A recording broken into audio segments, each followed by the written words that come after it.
friend, Roger Christopherson here again with another first listen review.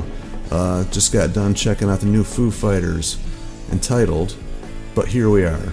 For anybody that doesn't know, they lost their drummer Taylor Hawkins last year, just a little over a year ago actually, but I guess this had already been in the plans before all that happened. And on this one, in case nobody knows yet, it's Dave Grohl playing drums on it, so I thought that was pretty cool. They kept things going with all the same guys, and I wasn't really sure when I heard about the news, which was horrible actually. Obviously that's a terrible thing, but I wasn't really sure what they were going to do, and I'm really glad that they decided to keep it going. I think that's probably extremely hard to do, obviously, but probably the best thing to do, keep things going and keep Taylor's memory alive. And he was a huge part of that band, so it's kind of a different feel and everything from this point on, I'm sure, but I'm really glad to hear these guys keep going on. Actually, right from the start, I always liked this band, even before it was actual band. Dave Grohl, in case for people who don't know, played all the instruments on the first album. He did everything. It was basically just him making demos, just on the side there from what he's doing in Nirvana. Obviously after Kurt passed, was just kind of what he did. So and I always loved his drumming, and I know he always got a lot of slack for not playing in time and being sloppy and all that, but I just always loved the way he plays drums. I thought he had a style and just a cool feel. I love the stuff he did on Queens of the Stone Age too. That one album he played on, which I cannot think of the title of off the top of my head. Feel free to put that in the comments if you think of what it is. I know I'll think of it as soon as I finish this. Really like that album. That's probably my favorite one of theirs, and he just brings a new feel to things. And and them Crooked Vultures too. So and over the years, I think his style of singing has definitely matured and gotten better. The first three albums I was really into. Then he started getting a little bit more experimental after that and doing some stuff that just the thing about the Foo Fighters is they have some great songs. I think they have some amazing songs. I never really thought they had amazing albums. I mean, shoot me for saying that, but I think some of the songs have really big highs and really big lows, and it's just personal opinion. And I always liked the more upbeat stuff they did instead of all the acoustic and slower stuff they did. And this album has actually got a lot more of the upbeat going on it.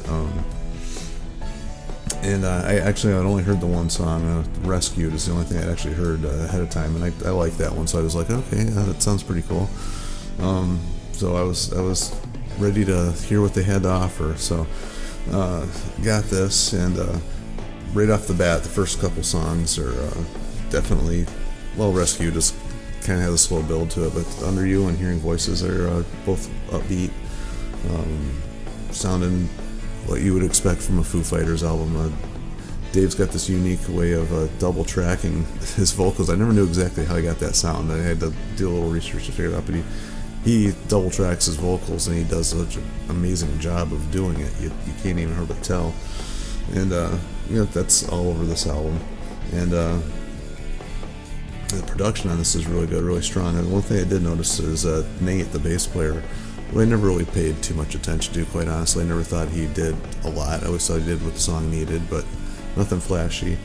I think he did a really good job on this album. He added a little bit more to it, which made the songs feel more like a band effort, which unfortunately it's sad to say after the passing of Taylor that this is probably the most cohesive band albums, I think, in my opinion.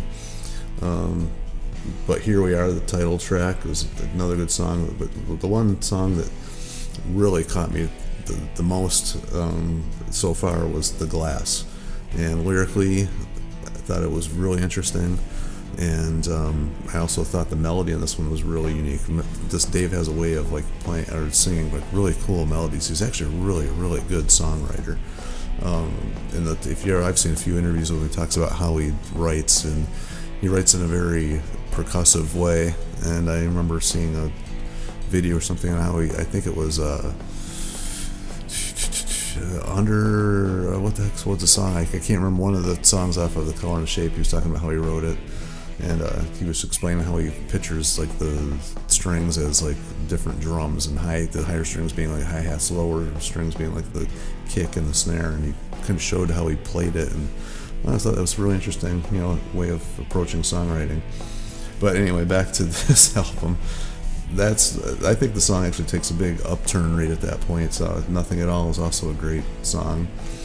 And the one that really like started, a couple of songs where I actually got chills were Show Me How, which he sings a duet.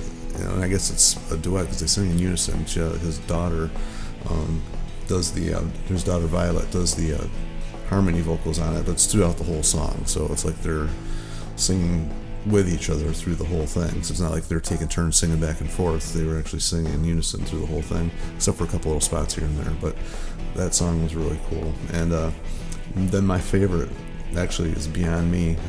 That's just one of these songs where it's simple, great melody, great lyric. He sings it with emotion. The song builds just exactly perfectly to match the singing and the lyric, and I just thought it was perfect song. I can't believe that one's not a single. And then after that we get The Teacher, which is like a 10-minute, might be the longest song they've ever done. I don't know if anybody knows if it is or isn't.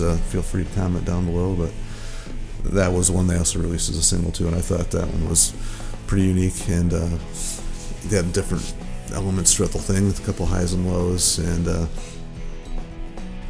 then we end with Rest, which is different style than I think I've ever heard them record. It starts out with what I thought was going to be one of their slower, not acoustic, but no drums at the beginning or anything like that, and it starts slow, but then it kicks in with a really deep, fuzzed out just guitar tone, and it really kicks in, and just a great way to end the album, I think. Total length of the album's 48 minutes. It's perfect length. Dave's singing on this, even when he gets like the really gnarly vocals like he had back in the early days, it's more controlled and in tune, like instead of just screaming like he did on a few of the earlier albums. So I think these guys are really finally, in my opinion, have put out a great album. I really think this is a very good album. It's really more than I expected. So very, very happy with this listen. I really hope that they carry on with the new drummer that they announced there, Josh Freese. Hopefully I'm saying that right. And yeah, I'm just really happy with this album. It was a good way to end the day. It's like kind of late here for me at this point in time, but I was really happy with what I heard on this one. I think I'll be playing this one a few more times through for sure. So anyway, as always, feel free to like, share, and subscribe, and all that fun stuff. And always feel free to leave comments down below. Just there's always somebody who has to have something stupid to say and try to get people going, and that's not going to happen on here. So. Just keep that in mind. I have control of the delete button.